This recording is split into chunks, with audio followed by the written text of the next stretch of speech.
A verdadeira liberdade vem com conhecimento. Com ele é possível transformar sua carreira, mudar a sua vida e construir um mundo melhor. Foi com esse espírito que o Instituto Conhecimento Liberta foi criado. São mais de 100 horas de cursos por apenas R$ 47,00 por mês. Tudo isso baseado em 3 pilares fundamentais. Cultura. Aulas com professores de história do Brasil, do cinema, da música. Espiritualidade. Yoga, meditação e mindfulness.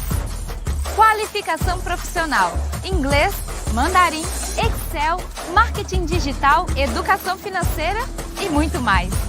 Acesse institutoliberta.com.br, escolha o seu plano e navegue pelo conhecimento. Instituto Conhecimento Liberta. A revolução do aprendizado chegou. Olá, meus queridos amigos e amigas, bom dia para todos os cantos do país, bom dia para todos os cantos do mundo, né? A gente sabe que tem gente do mundo inteiro que assiste aqui esse nosso encontro diário, essa comunidade que se formou, né? Se forjou na dificuldade, se forjou no calor da pandemia, se forjou na dor da pandemia e talvez por isso seja uma comunidade tão unida, tão solidária como essa nossa. Tô vendo, olha lá, o pessoal falando, buongiorno de Firenze, adoro, já estive aí em Florença. Aliás, tem uma coisa interessante de Florença, né, que lá você tem a Galeria Uffizi, né, que é uma galeria onde tem várias obras da família Médici, e a história da família Médici está muito ligada ao mercado financeiro, ao sistema financeiro, né? Você tinha que os bancos surgem lá na Itália mesmo, né? Alguns judeus que ficavam nos guetos, né? Já existia uma perseguição muito grande, desde sempre ao povo judeu, mas naquela época muito grande, e a igreja não permitia o empréstimo de dinheiro com juros, mas esse dinheiro era necessário para as pessoas, enfim, poder fazer suas atividades, etc. Então, era permitido, meio que faziam vista grossa para judeus que ficavam sentados em guetos, né? Sentados em alguns bancos, né? Assim, emprestando dinheiro a juros. Por isso o nome banchi, né? Em italiano, e depois bancos, porque eram em bancos mesmo que eram emprestados esse dinheiro. Aí, como sempre, né? O pessoal gosta de dar uma volta até em Deus quando pode, né?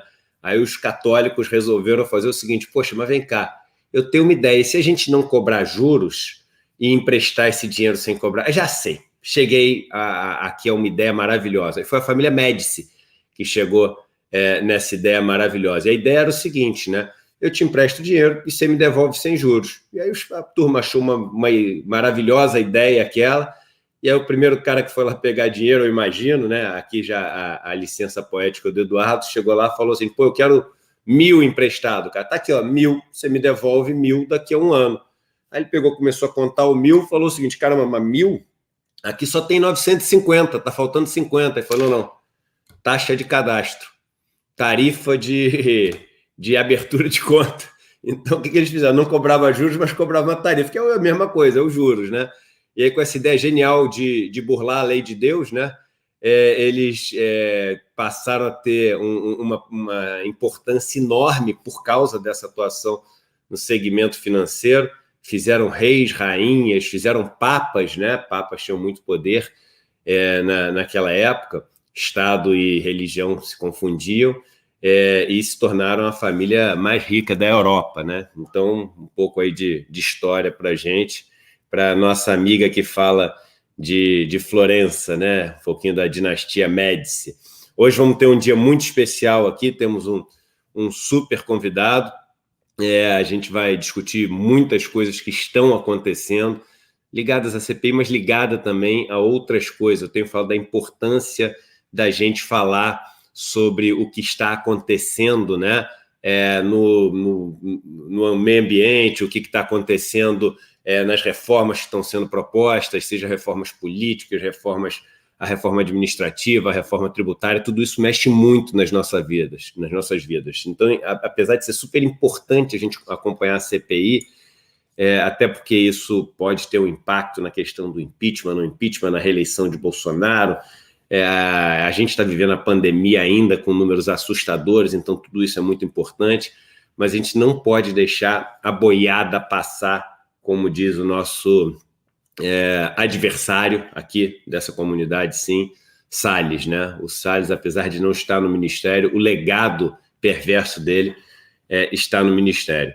E antes de chamar nosso convidado de hoje, que é uma pessoa muito especial, eu queria só falar sobre uma entrevista que foi feita e saiu nesse final de semana com, enfim, uma das pessoas mais ricas do Brasil, um dos donos da Riachuelo, né? E uma frase dele ficou muito, enfim, ficou muito em destaque e saiu em vários canais de mídia, onde ele dizia o seguinte, que se você taxar os ricos, você pode até diminuir a desigualdade, né? Mas você vai fazer os ricos mais pobres, né? E ninguém entendeu direito, enfim, o sentido dessa frase dele e acabou sendo repercutido, virou meme, etc. E durante a entrevista, ele tenta explicar essa lógica dele e aquele mesmo argumento batido que a gente já falou várias vezes aqui, né? Da besteira que é esse argumento, dizendo que se o Brasil taxar mais as pessoas mais ricas, esses mais ricos vão sair do Brasil com os investimentos dele, né? E isso é uma besteira enorme, primeiro porque a gente taxa muito menos, e não só o imposto sobre grande fortuna, mas no geral a gente taxa muito menos os mais ricos do que o resto do mundo inteiro. Só você olhar em todos os comparativos, aliás, no comparativo do próprio Ministério da Economia, você tem relatório de carga tributária do atual governo, mas você olha nos comparativos do OCDE, do Banco Mundial, do FMI, e o Brasil é um país onde os ricos pagam muito, muito, muito poucos impostos, né? Seja porque não pagam imposto sobre dividendo, pela figura do juros sobre capital próprio, seja porque a alíquota máxima de imposto de renda no Brasil é muito baixa. Fato é que o 1% mais rico do Brasil paga em torno de 6%, alguns estudos mostram menos de 6%, alguns mostram ali 6,9%, em torno de 6% da sua renda, né, por ano de imposto. Isso é uma alíquota de paraíso fiscal. Então, se a gente trouxesse o Brasil, né, para os níveis das grandes economias, dos países, enfim, que tem algum tipo de saúde, né, econômica, ninguém tiraria o dinheiro do Brasil, porque não tem outro lugar para você levar, né? Vai taxar dividendo, vai tirar dinheiro do Brasil. Vai levar para onde, se em todo lugar paga dividendo? Né? Vai subir para essa alíquota média para 10%, vai quase que dobrar. Vai tirar dinheiro do Brasil, vai levar para onde, se em quase todos os países é maior do que 10%? E o cara só sabe fazer negócio no Brasil, né? Mas aí ele vai tirar o dinheiro dele e vai botar no paraíso fiscal. Eles já fazem isso. Eles já fazem isso. Você acha que as pessoas mais ricas do Brasil têm a maior parte do seu dinheiro no Brasil? Então, assim, é uma balela muito grande e é importante a gente entender que por que existe, né, essa balela. Eu gosto de dizer o seguinte, tem 3 tipos de pessoas, né? Na verdade, 2 tipos, e um desses tipos a gente pode dividir em 2, né? Eu acho que tem, assim, um tipo de pessoa que é aquela que está tão evoluída espiritualmente, mas tão evoluída espiritualmente, que em tese, né, não precisaria de lei nenhuma, de presença de Estado nenhum. É aquela pessoa que, poxa, ela está num nível que ela está disposta a dividir tudo que ela tem, ela está disposta a abrir a vez, o lugar, o espaço, para que o outro possa também participar. É aquela pessoa que está disposta a ouvir mais do que falar, é aquela pessoa que está disposta a servir mais do que a ser servido, né? Amar mais do que ser amado. Aliás, parece até, enfim, a canção de São Francisco de Assis, isso. E esse grupo de pessoas é um grupo ínfimo, né? São aqueles santos que dividem a terra com a gente, talvez uma irmã Dulce, né? Talvez um padre Júlio Lancelotti, mas, enfim, esse é um tipo bem raro da gente encontrar. E aí tem outro tipo. É outro tipo que é o que participa da guerra. Sou eu, você, todos nós que estamos aqui nessa guerra diária, né? Um lutando contra todos lutando contra todos querendo pegar um espaço de todos nesse mundo de lucro, nesse mundo de ganância, nesse mundo de egoísmo, nesse mundo do que é meu, né? Nesse mundo da aparência, do desejo. E nesse mundo, nessa guerra louca, né? Aí você tem 2 tipos de pessoas que participam dessa guerra. Um desse tipo de pessoas que reconhece o seu egoísmo, reconhece a sua ambição, reconhece a sua ganância, né?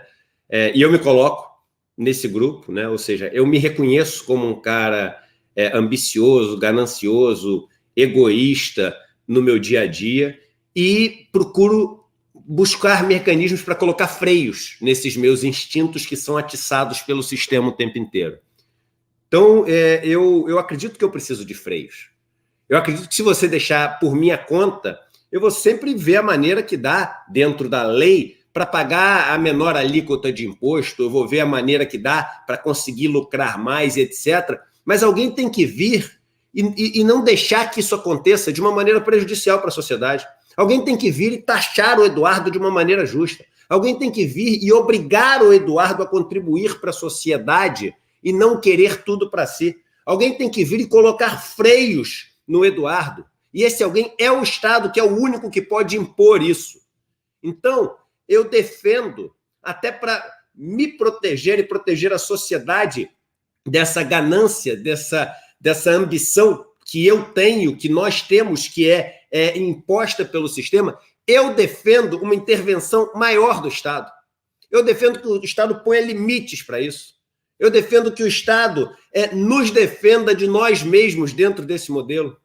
E tem um outro grupo que, nesse outro lado, é igual, também é ambicioso, também é ganancioso, também é egoísta, mas tem um grupo que fala o seguinte: não, eu me apeguei tanto a essa guerra, eu me apeguei tanto a essa vontade de subjugar o outro, eu me apeguei tanto ao meu egoísmo, à minha ganância, à minha sede de poder, à minha ambição, que eu quero é mais. Eu não quero que ninguém interfira nisso, porque eu quero ser o maior, eu quero ser um rei. Eu quero que os outros batam continência para mim. Eu quero que os outros façam o que eu mando. Eu quero que os outros vivam para me servir. Então eu não quero que ninguém interfira nisso. E o egoísmo toma conta dessas pessoas. E essas pessoas, por isso, defendem que nenhuma interferência aconteça neste processo, que é o processo que nos move. E aí, quando você tem, e por isso eu não quis personificar, porque ontem, né, esse fim de semana, foi o Flávio Rocha, mas o Luciano Huck falou que é contra outro dia esses impostos, a própria Luísa Trajano falou que é contra esses impostos também, sobre fortunas, etc. Então você tem esse grupo de pessoas muito ricas, ela não quer que nada interfira na guerra, né? Porque é uma guerra, a gente vive uma guerra. Então são pessoas que não querem, né, freios para a guerra, né? E essa é a nossa luta, né? A gente quer freios para a guerra, é uma guerra que a gente participa. E é importante essa capacidade de se ver como participante dessa guerra, né? Então, nós acreditamos que essa guerra, sim, precisa de freios.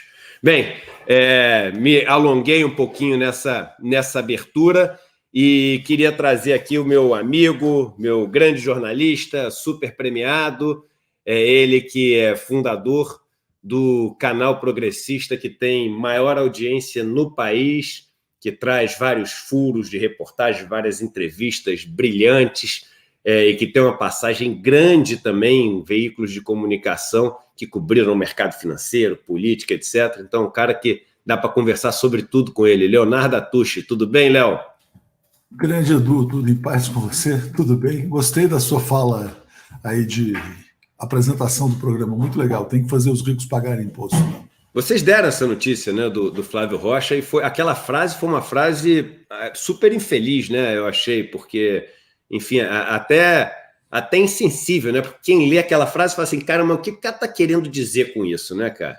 Eu nunca vi uma frase feliz do dono da Riachuelo, eu tenho um bode danado desse cara, ele sempre está sempre do lado errado da história, então eu acho que a gente tem que estar atentos mesmo. E eu acho que é importante você ter falado também do teu caso pessoal, né, Eduardo? Porque as pessoas sabem, quer dizer, você é empresário, eu também sou. E, em tese, esse discurso, não taxem lucros, não taxem dividendos, nos beneficiaria. Mas a gente está num outro tipo de combate, então acho que é importante que essa discussão seja ampliada. E olha que curioso, né? A reforma tributária do governo começou nessa linha de taxar dividendos, isso. E aí já está virando, não, veja bem, vamos esquecer os dividendos e abaixar o imposto de renda das empresas, né? Pode ficar ainda melhor para os empresários do que já é. Há um risco de que isso aconteça. É verdade, Léo. Gente, estamos aqui, eu esqueci de pedir, estamos com quase 3 mil pessoas já nos assistindo. Vamos ver se a gente dá um super gás hoje, a turma dos galãs feios também nos assistindo hoje. Marco Bezzi, o mal diagramado Marco Bezzi me visitou no sítio, ficamos lá, pô, uma delícia o fim de semana, o filho dele, o Theo, foi assim, uma farra muito bacana, e um abraço com muito carinho para o meu querido amigo, irmão Marco Bezzi. Agora falta o Atushi me visitar lá, que é aqui pertinho, mas ele vai fazer essa visita. Vou visitar. Gente, e manda um abraço também para o Helder Maldonado. O Helder Maldonado, esse cara é incrível. Gente, todo mundo então compartilhando agora no Facebook, dando um like no YouTube, para ir comentando também, né? Porque isso tudo faz aqui mover o algoritmo aqui, dar uma força para a gente. Léo, vou começar com uma notícia que saiu agora de manhã, tá no 247, vou compartilhar aqui, para você fazer um pouco uma análise aqui, ó. Em busca de terceira via, MDB quer lançar Simone Tebet pré-candidata à presidência. E por que eu quero trazer aqui essa notícia? Porque essa notícia fala de duas coisas para mim. Primeiro, fala dessa busca, né, desesperada por uma terceira via, né, que exige, vários nomes já foram lançados ali, Mandetta, Rodrigo Pacheco, tem um monte, a cada hora um nome é lançado ali. Mas segundo o seguinte, o nome da Simone Tebet deixa muito claro para mim que a CPI está servindo também meio de laboratório para essa terceira via, né? Porque a CPI está com uma audiência gigantesca, e talvez ali, poxa, mas quem está se sobressaindo mais na CPI, né? É a Simone Tebet, com certeza, o Randolph está se saindo super bem ali na CPI também. Então você acha que a CPI ela pode acabar se unindo com essa pauta de terceira via e ser ali um laboratório para tentar mais uma vez surgir com um nome para isso? Ela é com certeza um laboratório. Eu acho que a Simone Tebet ela tem esse papel, né? Quer dizer, qual que é a função dela? É ser, vamos dizer o seguinte, não, uma pessoa sensata, racional, antigenocida, antibolsonarista, mas também lavajatista. Então, esse é o caminho que ela tenta percorrer. Mas, sinceramente, eu acho que ela tem muito pouco apelo eleitoral, né?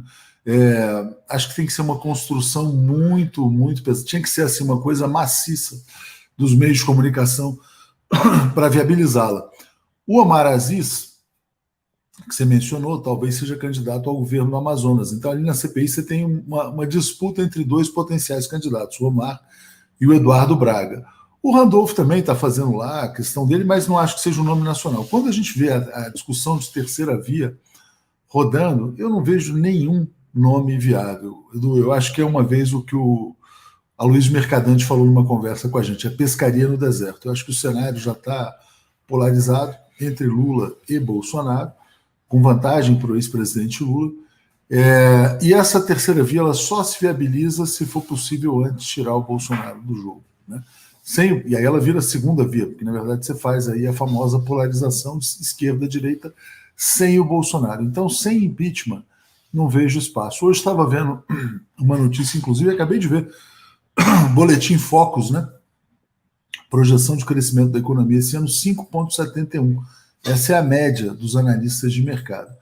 Então, assim, quer dizer, o cara que está no governo, que tem a caneta, que tem uma base social, que tem capacidade de mobilização, com a economia crescendo 5,71, ele é o candidato da direita, né?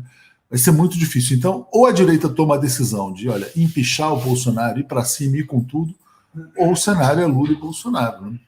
É o que me parece ser, pelo menos. E agora, para a direita, é meio que uma escolha de Sofia, né? Porque se você for pensar, ou ela fica com Bolsonaro, que, enfim, eu sou muito defensor dessa tese, tem muito pouca chance de se reeleger, porque você tem uma consolidação do antibolsonarismo, eu venho falando isso há bastante tempo, né?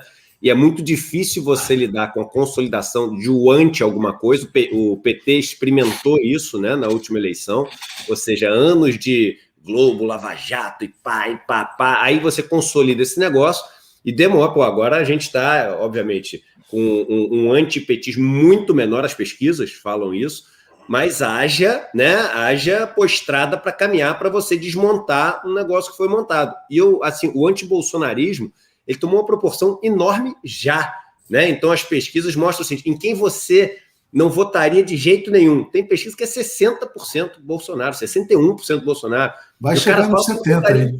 Tá vendo? Então, assim, aí para a direita é o seguinte, ó, ou eu fico com Bolsonaro para aproveitar esse final de feira aqui e, como o pessoal diz, antes de pedir a conta, pedir a sobremesa e o café aqui na nossa negociação e perco a eleição, e aí depois tento ali compor com quem foi eleito, com Lula provavelmente, ou eu, para ter chance na eleição, abandono agora, e agora que eu estou com a faca e o queijo na mão, estou falando do Centrão, né?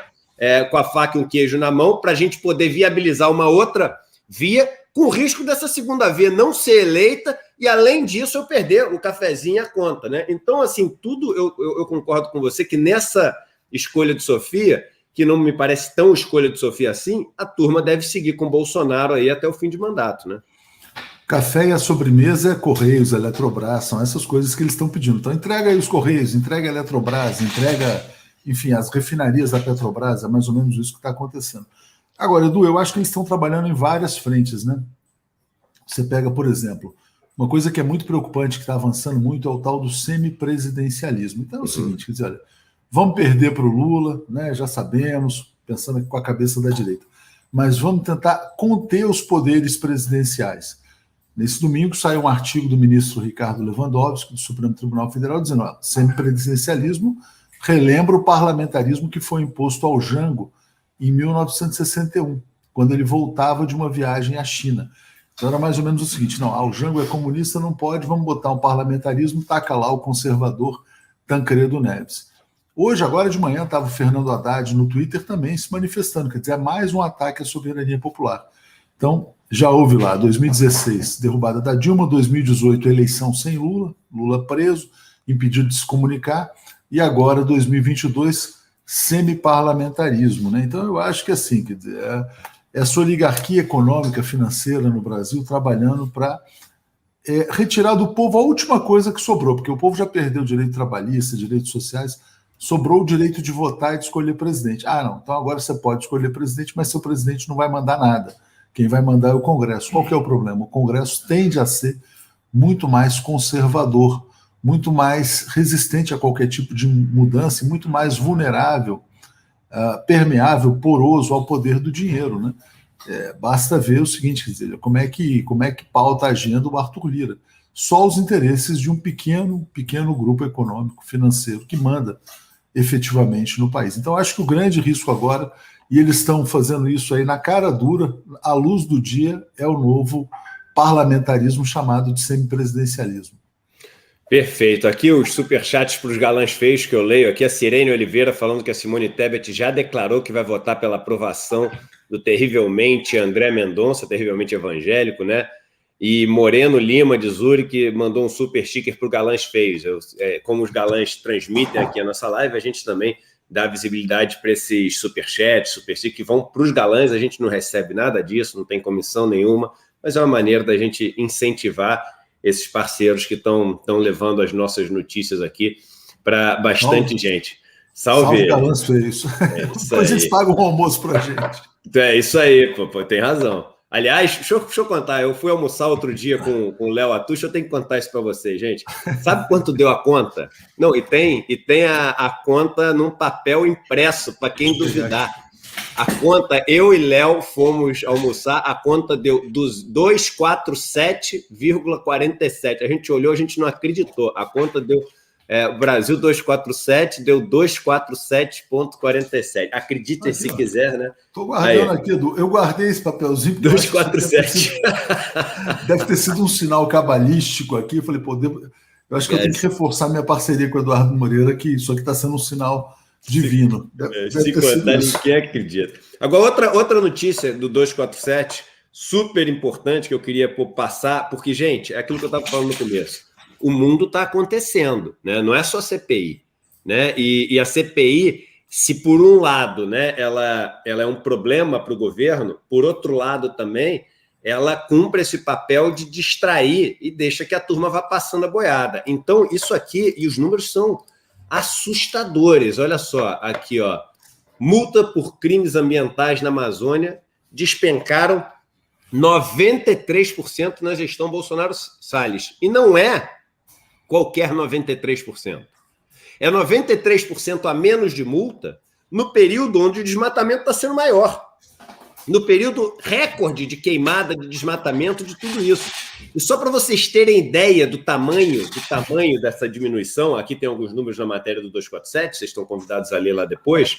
Primeiro, o seguinte, em termos de acordo com o estudo, a média anual era de 688 processos com multas pagas entre 2014 e 2018.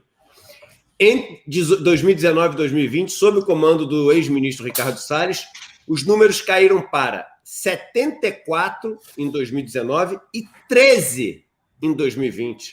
Então, a média caiu 93%, usando a média entre esses 2 anos, mas no último ano veio para 13. Agora, o mais impressionante é esse aqui, gente. Segundo a pesquisa, há cerca de 99 mil processos de infração ambiental pendentes de julgamento. Sabe por que tem esse estudo pendente de julgamento? Porque o número de processos julgados em primeira e segunda instância também caiu. Só que olha quanto caiu.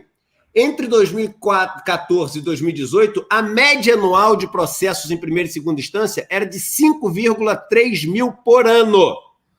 Isso caiu em 2019 para 113 e caiu para 17 no ano passado. Gente, olha só. Os números da matéria são esses. Está aqui na minha frente na tela. Estou mostrando para vocês.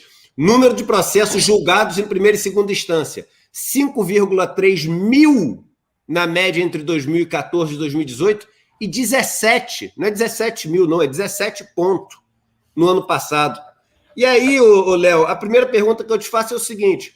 E aí Salles causou essa destruição, tocou fogo em Roma, o cara acabou com tudo, e aí depois saiu, e é isso mesmo, ninguém mais fala do Salles, acabou, o cara tem salvo-conduto para poder, ir para onde ele quiser no mundo, tocar a vida dele, cumprir o papel dele. Isso é um absurdo, cara. A gente não pode esquecer o Salles, né?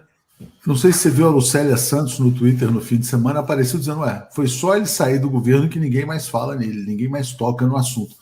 De fato, né, ele estava comprou aparentemente uma mansão ali do lado do clube paulistano, né, o clube dos mais nobres, mais caros, mais chiques de São Paulo, não tem renda para isso, usou a mãe como laranja, na verdade pediu demissão porque sabia que as investigações estavam chegando perto da mãe dele, e de repente o cara sai do governo, aí ele sai da mira do Alexandre de Moraes, então não tem mais foro privilegiado, vai para a primeira instância e fica na moita. Deixa um estrago gigantesco, né, 93% de queda nas multas ambientais no país, e aí a boiada passou, na verdade, não é que a boiada vai passar, ela já passou.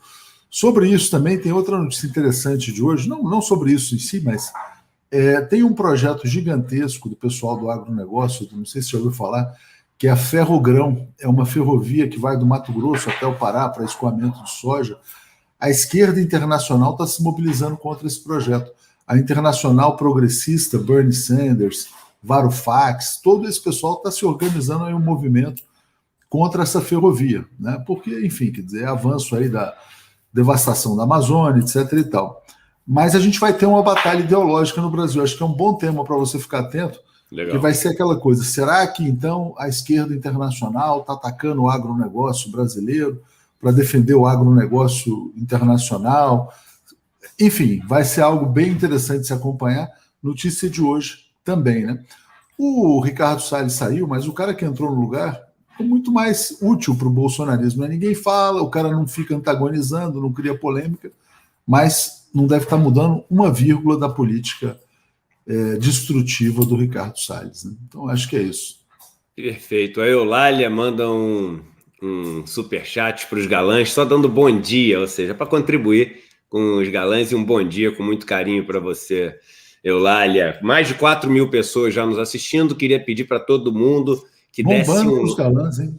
O que houve? Não, tô acompanhando aqui pelos galãs também, legal. Muito legal, cara. A turma lá, dá uma super prestigiada nessa nossa comunidade aqui. Então, os youtubers que estão nos assistindo, vamos todo mundo dar um like, seja pelos galãs ou pelo nosso canal, chegamos na metade da live aqui. E o Face, que está com uma audiência ótima, gente. Poxa, já está aqui com mais de 750 pessoas assistindo simultaneamente. Todo mundo, se puder dar um compartilhamento. eu agradeço, que é a pausa do meio do programa aqui, para a gente dar esse segundo gás aqui. Agora vou vamos entrar no... tá, Edu? Pedir para retransmitir na TV 247 às 11 da noite, tá? A gente que legal. Eu não pude botar ao vivo, porque a gente tem programação agora às 10 da manhã. Tem o programa Globalistas, mas às 11 a gente estará lá transmitindo também. Muito legal, Léo. Muito legal. Te agradeço muito. Olha só, tá vendo, gente? É só cavar que aparece minhoca, tá vendo? Quem não chora, não mama, né?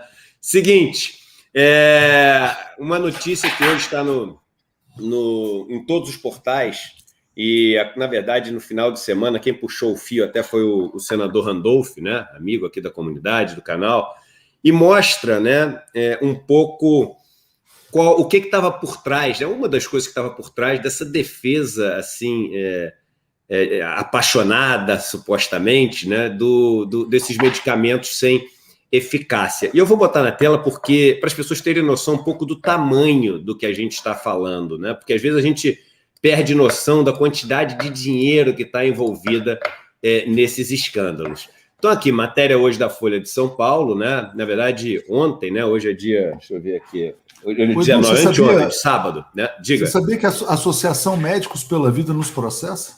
Você está brincando? Estou falando, cara. É interessante, é bom você ter trazido esse assunto aí, porque a gente fez matéria levantando o que aconteceu aí, na verdade. Eles publicaram anúncios em vários jornais, carésimos. Parece que uma página na Folha é 80 mil reais. Não, tem aqui o valor 200 e poucos mil reais no Globo. 200 mil reais no Globo, né? Você fala assim, bom, não você imagina, até parece que vai se juntar um grupo de médicos, vão fazer uma vaquinha.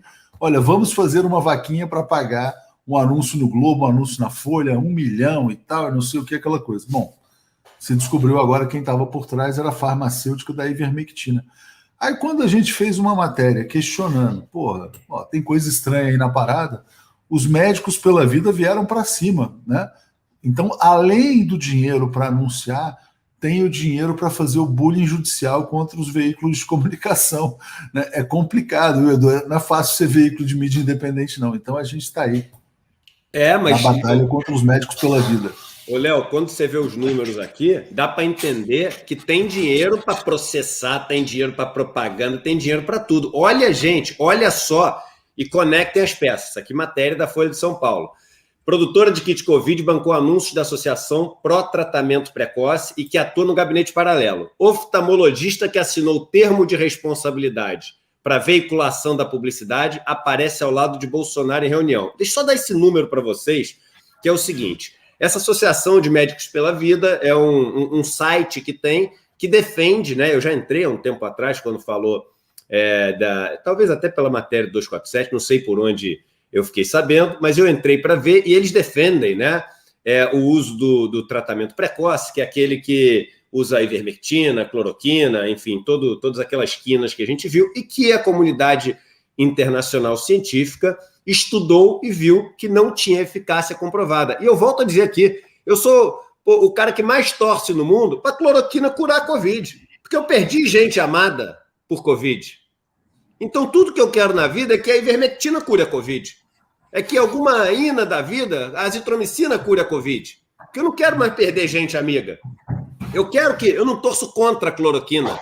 Eu não torço contra a ivermectina. Agora, eu torço contra a mentira. Porque a mentira mata também. A mentira mata. E aí o que acontece? O número, só para vocês terem ideia, de caixas de ivermectina, aqui, ó, a venda de caixas de ivermectina aumentou no ano passado, passou de 5,7 milhões de caixas, não é de reais, não, para 75,8 milhões de caixas. Quanto é o total de receita de 75,8 milhões de caixa? Está aqui embaixo, quer ver? O total de 75,8 milhões de caixa, 734 milhões. Só com esse medicamento do kit Covid da ivermectina. Então, se você faz a regra de 3 lá para cima, você vai ver que antes eles tinham uma receita de em torno de 50 milhões, foi para quase 750. Então, ganharam 700 milhões de reais de receita. É claro que isso não é lucro, mas de receita. Tem dinheiro para bancar todo mundo. Agora, você vê o seguinte, se é uma associação que tem patrocínio de um laboratório, né? É laboratório isso aqui? Não, uma produtora.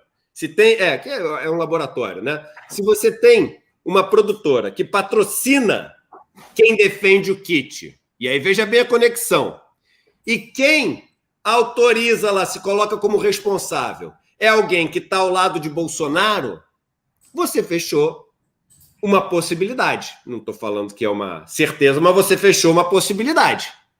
Por quê? Essa empresa que está lucrando centenas de milhões de reais, potencialmente, porque se a receita subiu quase 700 milhões, o lucro pode ser porque é um dos setores que tem maior margem de lucro, porque o custo do princípio ativo é muito barato. Esse é um dos setores no mundo que tem maior margem de lucro, né? O que acontece? Se você pega essas centenas de milhões que caíram na mão dessa empresa e aumentou porque está sendo defendido pelo governo e por essa associação, e o cara que está ali no negócio da associação está junto com o governo, aí é o seguinte, a cabeça de vocês vai para funcionar e imagina o que isso pode ser. Agora, Léo, só um detalhe de crueldade, que está escrito aqui embaixo daqueles valores que o Globo, não sei o quê. Os anúncios foram publicados na Folha e no Globo, Estado de Minas, 0 Hora, etc. Eu não entendo desse setor, mas diz aqui, ó, os anúncios em 2 jornais, o 0 Hora e o Globo, nos 2 custaram 217 mil. A minha pergunta é a seguinte, poxa, é obrigado a aceitar um anúncio? Porque, aliás, um dos motivos que eu não tenho anúncio aqui é para não cair nesses conflitos, mas a dúvida é a gente, se você não pode aceitar, como é que a Globo se coloca? A própria Folha está dizendo que ela aceitou aqui, pelo que eu li aqui em cima, que foi colocado na Folha, porque ele diz, ó, foram publicados na Folha e no Globo, Estado de Minas. Como é que esses jornais falam que é um absurdo, kit precoce, que fazem artigos editoriais contra Bolsonaro e aceita colocar um anúncio? Como é que funciona? Pois é, eles vão falar o seguinte, sabe o que eles vão falar, Edu? Eles vão falar que tem um Chinese Wall entre a parte editorial e a parte comercial, que o comercial não influencia o editorial. Isso é um absurdo. Então, se o nazismo quiser colocar uma suástica, eles vão aceitar? Eles têm preço para tudo? Porque se o cara aceita um negócio e diz que é contra o kit precoce, o cara é um vendido. É um vendido para qualquer coisa, eu acho. Pois é, e a gente levando processo aqui, Edu. Mas olha só, sobre esse lance da ivermectina, e eles pagaram, eles faturaram 750 milhões de reais a mais no dia. Dá para, com 750 milhões a mais de faturamento, você imagina assim, vamos imaginar que o custo dele seja 200 milhões para produzir o remédio, 500 milhões de lucro, né, ou 300, que seja. Dá para bancar uma campanha publicitária de 1, 2, 3 milhões nos jornais e separar mais uns 3 milhões para processar os veículos da mídia independente. Tem um esquema pesado. Todo mundo que nos processa hoje, Edu, é ligado à máfia bolsonarista. Ou é Luciano Hang, ou é Weintraub, ou são esses médicos pela vida, é a turma do olavismo. Então é um esquema bastante pesado, por isso que a gente sempre pede, fazendo uma pequena propaganda aqui, o apoio no Brasil247.com/apoio para quem puder ser assinante. Edu, eu queria te pedir, se você me permitir, fazer um breve chamado aqui. Quer dizer, a gente está fazendo um documentário, é o 3º do Joaquim de Carvalho. Ele já fez um sobre a história secreta da cloroquina, fez um sobre a história do Walter Delgatti, do hacker, e vai fazer o 3º, que se chama Facada ou Fakeada, né? Quem puder apoiar, é muito interessante, pode ir lá no catarse.me/fakeada. A gente já arrecadou praticamente metade aí do valor necessário para ele se lançar a esse trabalho. E foi interessante porque o Bolsonaro, quando ele foi internado agora, semana passada, ele mente tanto, né, que fala, isso aí é consequência das 4 facadas que ele tomou. Bom, até onde a gente sabia, ele tinha tomado uma, ele falou em 4 facadas, né? Aí ele está sempre politizando a tal facada. Não, veja bem, e a facada surgiu logo depois, quando o negócio da Marielle estava crescendo, do assassinato, eles criaram uma narrativa, quem mandou matar Jair Bolsonaro, do PSOL, ligado ao PT, eles sempre tentam fazer essa associação, né? Então eu acho que está na hora de esclarecer essa história, e eu queria te contar uma coisa que me chamou muito a atenção. Na pesquisa para esse material, a gente achou um vídeo do Maier Nigri. Maier Nigri é o dono da Tecnis, um empresário conhecido em São Paulo. Num vídeo na comunidade judaica, ele fala o seguinte, ele fala como naquele dia de Juiz de Fora, ele foi correndo para o hospital e ele garantiu que o Bolsonaro viesse de Juiz de Fora para o hospital Albert Einstein, né? E aí ele até fala no vídeo, bom, aqui no Einstein ele está em casa, né? E aí o Bolsonaro foi tratado lá por esse médico Macedo, que é o médico dele. Muitas coisas misteriosas nesse processo. Depois o Queiroz foi tratado no Einstein também, pagou as suas contas em dinheiro. O Einstein foi questionado sobre por que aceitou esse pagamento em dinheiro. Nunca explicou direito a situação. E um vídeo, cara, você estava falando dessa coisa do perigo do negacionismo, me chamou muita atenção. E eu até, senti pela figura. O Maier Nigri, ele teve Covid recentemente, ele saiu do hospital agora, né? Ele passou 160 dias entubado, 160 dias. Ele está fazendo fisioterapia para voltar a andar, né? Então ele faz lá o depoimento dele, fala assim, olha, usem máscara, evitem aglomerações, façam distanciamento. E ele estava sendo investigado na CPI pelo Randolph por ser um dos financiadores desses gabinetes de fake news. Não estou querendo dizer que tem, né, nada, ninguém está pagando nada, não é isso, né? Mas mesmo os bolsonaristas, né, quer dizer, eles têm que ter essa preocupação. Cuidado com fake news, cuidado com anúncio de médicos pela vida, né? Cuidado com essa mentirada, né? Porque é muito perigoso, né? O cara passou 160 dias e foi o cara que, enfim, né, talvez tenha participado. Eu não sei o que você acha dessa facada, mas eu, sinceramente, não acredito. Bolsonaro mente tanto que eu não acredito em absolutamente nada que parta dele. Até queria ouvir a sua opinião sobre facada ou fakeada. Eu assisti, eu vou te ser sincero pra caramba, assim, sabe? Eu parto de um princípio, né, de que ninguém faria uma mentira desse tamanho. Ninguém, né? Eu falo, não é possível que seja mentira. Então, se você me perguntar se eu tivesse que botar na prova, né, eu ia colocar que foi uma facada, que ele tomou uma facada. Só que eu assisti um documentário que foi feito na web, né? Eu esqueci o nome, e o documentário mostra um monte de coisa que me deixou com uma pulga atrás da orelha. Mostra que ele já vinha com uma questão de um problema que ele fez num culto, né? Botou a mão sobre a barriga porque ele estava com problema, não sei se era câncer, não sei se era algum outro tipo de problema que ele tinha que ser curado. Aí mostra como é que foi a questão da transferência dos hospitais, estava todo mundo lá preparado para isso. Ninguém atacou aquele bando de maluco que segue Bolsonaro, atirador, lutador, não sei o quê. O cara faz uma coisa com essa, o cara não foi linchado, o cara foi protegido ali na hora que acontece. Então tem um monte de coisas que deixa assim, no mínimo com uma pulga atrás do olho. E eu tô doido para assistir isso que vocês... esse documentário que vocês vão... Vai ter muita coisa interessante. Vai ter muita coisa interessante. E eu acho o seguinte, quer dizer, ninguém, exceto o Bolsonaro, seria capaz de uma mentira desse tamanho, né? Porque eles vivem da mentira, eles se alimentam da mentira, né? Então eu acho que vale a pena investir nesse tipo de produção jornalística. Totalmente. Que vai contra a corrente, é contra-hegemônica, mas pode ajudar a desvendar essa história, né? Porque o problema é que, se nada for feito, Edu, esses caras podem explorar esse caso novamente. A meu ver, o Adélio é um cara controlado por eles. Pode acontecer de, não, o Bolsonaro está derrotado. Chega lá na eleição, ano que vem, eles tiram o Adélio. Não, quem mandou matar Jair Bolsonaro foi, sei lá, o Lula, o Haddad, o Ciro Gomes, sei lá quem, enfim. Quem estiver disputando contra o Bolsonaro, esses caras são capazes de qualquer coisa. Verdade. Então, não se pode... E a direita brasileira age assim, né? Só lembrar da eleição de 89, o sequestro do Abílio Diniz, arrumaram sequestradores com camisas do PT na véspera da eleição. Tudo é muito, muito, né, complicado. Tudo nesse governo é fake, diz aqui o Alexandre. Queria só falar, tem um pessoal aqui no teu chat, se puder rapidinho, Duda, né, dizendo, 247 é isso, é aquilo, é lulista até morrer, tal, não sei o quê. Gente, falar aqui claramente para vocês, o governo Lula foi um governo de geração de emprego, crescimento, e um governo em que o povo brasileiro era feliz. O Brasil saiu com 87% de aprovação. Os brasileiros eram respeitados e admirados no mundo, viajavam o mundo inteiro, tinham poder de compra, né? Se tiver outra pessoa que possa fazer igual ou melhor, tudo bem, né? O Lula é só uma lembrança de um período feliz da sociedade brasileira. Mas não sei o que teve. Bom, o juiz que o prendeu já foi declarado suspeito, né?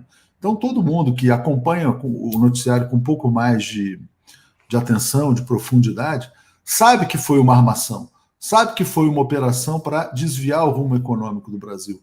Então não sejamos idiotas, né? Por favor, ó, vamos só olhar os dados, as estatísticas. O Brasil cresceu, foi feliz e tal. Se for o Lula, tá ótimo. Se for outro, também tá ótimo. Desde que seja capaz de fazer o Brasil voltar a crescer, distribuir renda, né? E ser respeitado no mundo, porque nós estamos passando vergonha. É só isso que eu queria passar. Aqui, eu queria até fazer um testemunho pessoal. Eu acesso pelo menos umas 3 vezes por dia o 247, não só pela capacidade que eles têm, como tem muita entrevista e etc., de trazer visões novas, que você não vai ver em nenhum outro lugar, porque foram entrevistas dadas na TV 247, mas também porque tem uma curadoria ali de matérias que acabam não tendo tanto destaque em outras mídias, estão na 4ª página do jornal ali, do portal, e que ali você vê com destaque para saber o que está acontecendo, né? Então eu dou meu testemunho como usuário, né? E mais do que usuário, o Leonardo falou que eu me chamo brand lover, que quem acessa mais de uma vez por dia é um brand lover. É um brand lover. Aqui, ó, o Marcelo Morizon está dizendo, petista sempre relativizando a corrupção. Então vamos lá. Bom, primeiro que eu não sou petista porque eu não sou filiado a nenhum partido. Então vamos dizer o seguinte, relativizar a corrupção. Eu acho que as pessoas, Edu, têm que ter um pouco de maturidade para olhar o que acontece no Brasil. Vamos lá, vamos pensar o seguinte. Governo Fernando Henrique Cardoso, como é que ele fez a sua maioria parlamentar? Ele fez uma aliança com o DEM, PFL, Antônio Carlos Magalhães.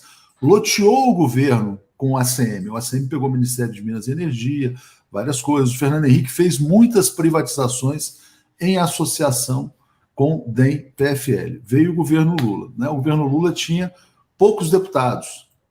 A esquerda tinha no parlamento, no primeiro governo Lula, menos de 100 deputados, se eu não me engano. Então, como é que foi feito? Então tinha que se aliar ao Centrão, né? E o que foi o primeiro escândalo que atingiu o governo Lula? Como é que chama? O mensalão. Mensalão, né? Isso. Que não tinha nem mesada, não era mensalão, era pagamento de dívidas de campanha do passado e compromisso de pagar dívidas de campanha do futuro. Aí veio o mensalão, o que o Lula fez? Ele fez algo que ele não queria ter feito no começo do governo dele, que foi uma aliança com o PMDB, que são as velhas raposas da política, né? Aí o PMDB foi ocupando espaço no governo até chegar no limite, né, que foi Michel Temer, vice da Dilma, Eduardo Cunha, presidente da Câmara dos Deputados. Eu acompanhei muito de perto esse processo. A Dilma sempre tentando se defender dos seus aliados. Vou dar um exemplo concreto. Caixa Econômica Federal, né? Tinha lá o Jorge Hereda, presidente, falecido recentemente, né? E tentando se defender de Moreira Franco, de Gedel Vieira Lima, de Henrique Eduardo Alves, de toda essa canalhada, né? Bom, aí, em nome do combate à corrupção, né, o que se faz? Tira a Dilma, coloca um PMDB no poder, né?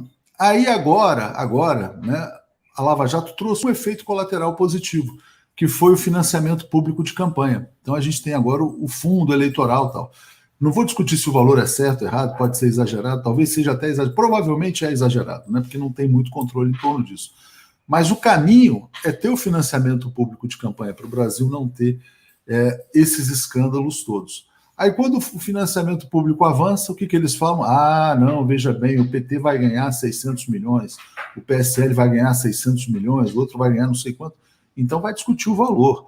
O que não pode é ter empresa pagando para eleger candidato, né? O grande problema no Brasil, porque é o seguinte, as pessoas veja bem, então vamos imaginar o seguinte, vamos imaginar que o presidente seja o Ciro Gomes. O Ciro Gomes chega lá com 30 deputados. É óbvio que ele tem que fazer maioria. Como é que ele vai fazer maioria? Não, todo mundo do Congresso, 500 deputados vão se unir em torno dele com base em princípios, ideologia, né? Não é verdade, né? A única maneira de você fazer uma maioria no parlamento é ou você eleger os deputados, que é muito difícil, ou você fazer algum tipo de composição, né? Como é que você faz isso num sistema? Como é que você minimiza o risco da corrupção? Com financiamento público de campanha, né? Tem que ser por aí. A democracia tem um custo, existe um custo para as campanhas, para eleger e tal. Ou a gente abre mão da democracia, se for o caso, né? Então, se for assim, a gente parte para um sistema de partido único, vamos lá para o modelo chinês, né? Talvez até seja melhor. Toda a disputa se dá no seio do partido chinês e aí você tem uma elite esclarecida que vai conduzir os rumos do país. Mas não venha com esse argumento aqui de que a gente passa pano para a corrupção, não. A gente só tem uma compreensão um pouco mais ampla, porque eu sei de onde vem todos esses escândalos, tem 30 anos cobrindo aí tudo que aconteceu no governo Fernando Henrique, né? Enfim, Lula, Dilma, etc. e tal. E a gente sabe como é que age esse Congresso Nacional. Agora tem lá, hoje, a notícia de hoje, Edu, né, é o pessoal falando de mensalão do Ministério da Saúde, operado pelo Ricardo Barros. Não era o Bolsonaro que ia acabar com, né, com a compra de deputado? Enfim.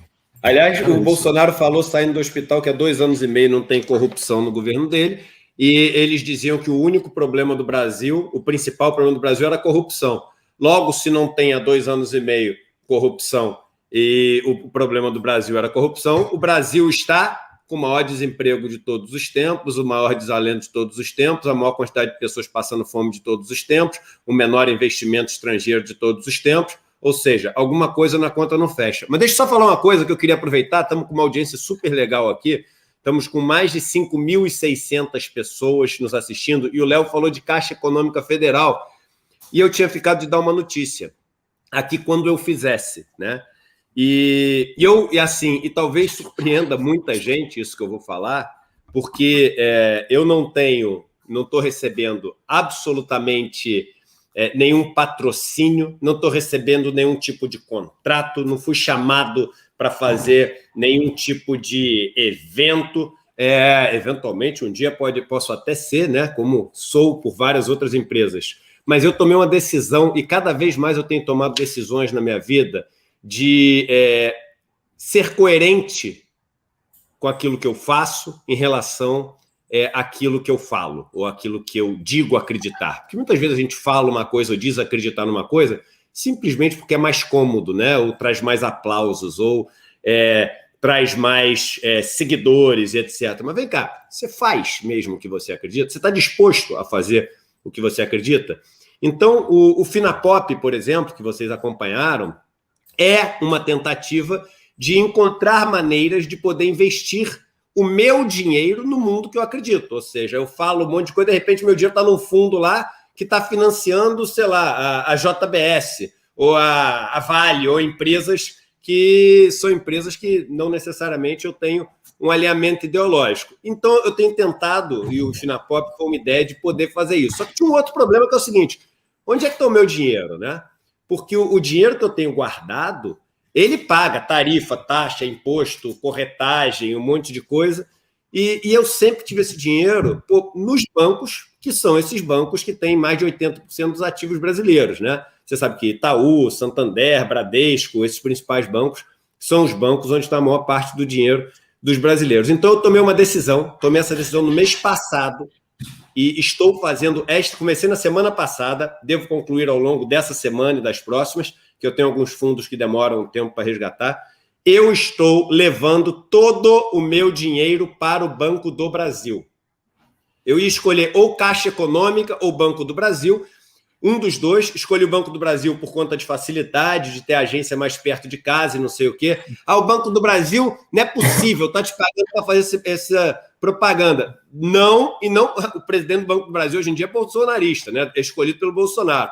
Provavelmente nem pagaria, né? Mas hoje eu quero dormir com a certeza de que o dinheiro que eu estou deixando no banco, pelo menos, e eu digo pelo menos, volta em parte para o país inteiro, entendeu? Em vez desse dinheiro ir para uma família que já tem um monte de bilhão, que tem um lobby para passar a reforma da Previdência, a reforma trabalhista que ele quiser, que financia um monte de deputado, deputada, senador, senadora, o meu dinheiro, ele vai voltar, né? Claro, como é uma empresa de economia mista, o Banco do Brasil tem um pedaço que vai para os acionistas, mas a maior parte desse dinheiro volta para o país, volta para poder ser investido em educação, em saúde. Se fosse na Caixa, voltaria 100%. Então, eu, Eduardo, estou tirando todo o meu dinheiro e colocando todo o meu dinheiro no Banco do Brasil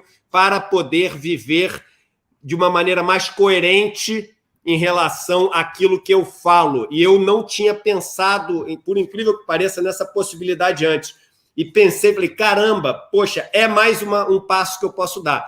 É um convite? Sim, é um convite, porque eu acho que assim, a nossa defesa por bancos públicos, pela não privatização do Banco do Brasil, pela não privatização da Caixa Econômica Federal, ela ganha muito mais força com a gente sendo parte dessas estruturas, entendeu? Então, é um convite, sim, para as pessoas deixarem esses bancos privados, Itaú, Bradesco, Santander, deixarem e irem para os bancos públicos e a gente lutar pelos bancos públicos no país. Porque é através dos bancos públicos que eles podem oferecer tarifas de financiamento muito mais baixas, se a gente tiver um governo que encare isso, oferecer tarifas, enfim, de crédito para os pequenos negócios muito mais baixas, para os pequenos agricultores muito mais baixas. Então, eu estou fazendo um movimento com o meu dinheiro e é um convite, sim, para deixarem os bancos privados sair. E você não vai ver isso em ninguém que fala de economia, porque todos os canais de economia são patrocinados pelos bancos privados. Todos. E eu estou fazendo isso por uma decisão pessoal, sem receber um centavo de Banco do Brasil, sem receber um centavo de ninguém, para ser coerente. Eu queria um público grande, de uma live nossa grande, para poder falar isso, que é uma decisão pessoal e um convite também para as pessoas pararem de financiar o mundo que elas não acreditam. Não adianta a gente lutar contra o sistema financeiro e o nosso dinheiro está lá, nesses bancos que fazem essas maldades todas. Léo. Muito bom, Edu. Não, só queria falar o seguinte, quer dizer, que eu li a matéria sobre o Finapop no El País, nesse fim de semana, até te mandar uma mensagem, aí na hora acabei esquecendo, parabéns por matéria belíssima, sobre captação, né, feita pelo MST, o MST recorrendo a mecanismos de mercado para financiar projetos. Aí eu falei, isso aí deve ser coisa do Eduardo. Aí eu fui ler, de fato, era o Finapop, uma matéria de página inteira, muito legal, né, bem bacana. Beleza. Léo, te passo para fazer as considerações finais, só lembrando que o Finapop, que é esse movimento, né, onde nós buscamos investimentos que financiam o mundo que a gente acredita. Eu não sou dono do banco Finapop, do fundo Finapop, eu não ganho dinheiro nenhum com o Finapop. O Finapop tem uma securitizadora que faz pro bono esse negócio, tem uma empresa que vai distribuir, que é uma corretora, e o MST que organiza e escolhe as cooperativas e faz tudo isso. Eu sou um investidor, eu ponho dinheiro nessa operação e um divulgador. Vai ter uma live explicando essa nova operação. Para quem quiser saber dessa live, tem que entrar em finapoppemudo.com.br. Tem lá já, acho que quase 5 mil pessoas que estão esperando para poder conhecer esse investimento e poder investir também. Esses vão ser 7 cooperativas de pequeno, enfim, de assentamentos que fazem leite, cereais, arroz orgânico, um monte de coisa. Léo, eu te passo para fazer suas considerações finais, te agradecendo a parceria do 247 e por toda a sua experiência que você nos empresta de vez em quando aqui para esse jornalista amador iniciante que vos fala. Que nada. O Edu é um grande jornalista, falei com ele, o Edu gera muito conteúdo no canal Eduardo Moreira. Eu falei, Edu, você precisa agora começar a pegar esse conteúdo que você produz toda semana e disseminar por vários sites, e eu me proponho a publicar. Eu tenho muitas dúvidas, né? O pessoal fala, não, porque você é assim, assado, sobre o futuro do Brasil. Eu não sei se é possível resgatar o modelo de desenvolvimento do passado, porque o que aconteceu no Brasil a partir de 2013, né, que foi a guerra híbrida, a meu ver, a preparação do golpe contra a Dilma, a derrubada da Dilma, prisão do Lula, eleição de Bolsonaro, tudo isso é um jogo muito pesado para recolocar o Brasil na divisão internacional do trabalho. Então, o Brasil foi colocado como produtor de matérias-primas, basicamente. Ao mesmo tempo em que isso acontece, a economia brasileira é uma economia muito dinâmica, né? Então, a gente vive aí um ciclo de super liquidez financeira. Você vê muitas empresas levantando dinheiro para fazer isso, para fazer aquilo. Existe até uma certa euforia no mundo das fintechs. Aí, gente fazendo IPO disso, daquilo, tal. A economia brasileira está passando por uma transformação. Então, quando a gente fala que no governo Lula o Brasil era feliz, tinha muito emprego, etc., tal, e tinha, né, eu não sei se vai ser possível voltar a esse modelo do passado, porque a destruição foi muito grande. Agora, eu acho que a gente tem a obrigação de combater o bolsonarismo, né, mesmo que não seja possível sair completamente, ou pelo menos reconstruir completamente a economia. Por quê? Porque o Bolsonaro ele ameaça, ele insulta a dignidade dos brasileiros. Gostei muito da entrevista do Paulo Coelho, desse fim de semana, a Mônica Berra. Eu não li ainda, quero ler. Foi maravilhoso. Onde ele fala, olha, o Brasil hoje é um país execrado no mundo, todo mundo sabe quem preside este país, e não por boas razões. Daniela Mercury se manifestou. Então, as pessoas que apoiam esse cara, né, deviam saber que estão passando vergonha no mundo. Hoje, ser brasileiro é ter um carimbo de idiota na testa, né? Essa é a dura realidade. Então, assim, quer dizer, vai ser com o Lula, vai ser com outro, não sei, mas que esse cara precisa ser contido urgentemente, precisa, e aí por isso que eu acho que é tão importante que todos estejam aí no dia 24 de julho, combatendo e defendendo, fora Bolsonaro, militares. Vai ser difícil, viu? Não vai ser fácil interromper isso não, porque a gente está sob um golpe de natureza militar também. Então é isso, Edu, obrigado a você, obrigado a todos aí. Um bom dia para todo mundo, valeu gente, até amanhã. Obrigado.